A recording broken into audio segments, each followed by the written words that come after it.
Hi everyone, it's Sue here from Scott Properties Group. We're joined today with the beautiful Paige Jones from Belle Properties in Carindale. Hi Paige, thank you for meeting up with us again. Thank you. We're just going to ask you something that comes up frequently with some of our investor clients who actually want to be part of the process for their investment. Obviously some of them are rented furnished, for example. So the thing I'd like to ask you is presentation and preparation of a rental property. How important is that? Definitely, it's one of the key factors. So the presentation of the property is really what is the base ground of what's going to attract the quality of tenants and the type of tenants that you have come along to the property. So if you're presenting the property in a poor state, it's typically a subpar tenant will come along and be attractive. They typically are the ones that see that standard and think they can continue maintaining it like that as well, which obviously becomes an issue down the track with wear and tear, maintenance issues. If you have it presented in beautiful fashion, it obviously attracts quality tenants and people see the value and they want to stay there long term. Which is pretty much the same as if you're selling 100%. a property. It's sometimes difficult when you've already got clients in place. So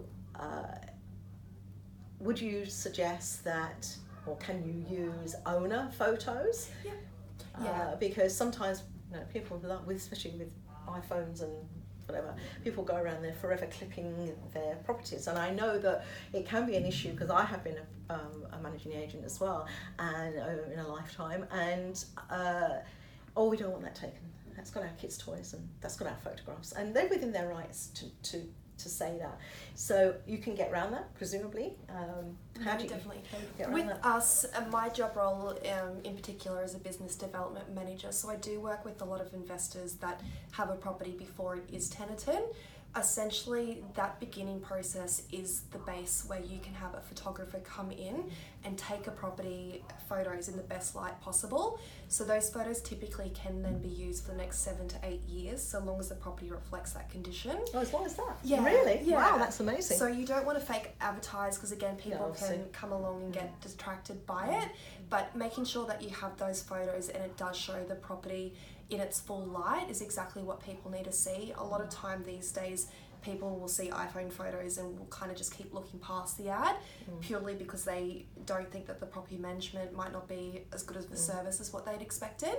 So that's one of the main triggers, I suppose, is getting the photos in and done straight away and then using them. So when you have a tenant in place, you can reuse those photos and don't have to worry about the tenants so much. Yeah, because I know that can be a real issue. Yeah.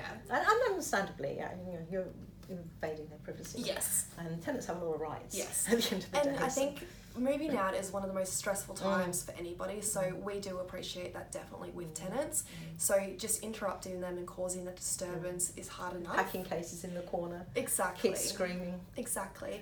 And then I think it's always a way to assess each property. So if the property's not presenting well, we simply wouldn't show open home inspections till that tenant was vacating because it will jeopardise the campaign more than anything. And that's really good advice, folks, because not all things are equal in life, and you may have fabulous tenants who look after everything absolutely pristinely, as you would yourself, and unfortunately you do have clients, tenants who they pay, which is basically what an investor wants, but they may not necessarily be the right people as regards cleanliness and tidiness and all those kind of factors. So that's why it's very important, I think, when you're choosing your property manager, to make sure that they have a lot of processes in place where they can actually ensure that whatever they're presenting to you is true, is fact. I think that's really, really important, because there's a lot of trust has to go between an investor owner and a property manager. It's huge, and their judgment is absolutely critical. So thank you for that, Paige. That's really, really good. And it's good. It's nice to know that there are ways that things can be dealt with that may not necessarily be what people understand as being the mainstream understanding. We're going to catch up with Paige again, we hope in a couple of weeks' time, on another subject for you. In the meantime, thank you for that, Paige. Thanks for today. All our videos are uploaded to our new forum that we have now, which is Property Buyers Forum.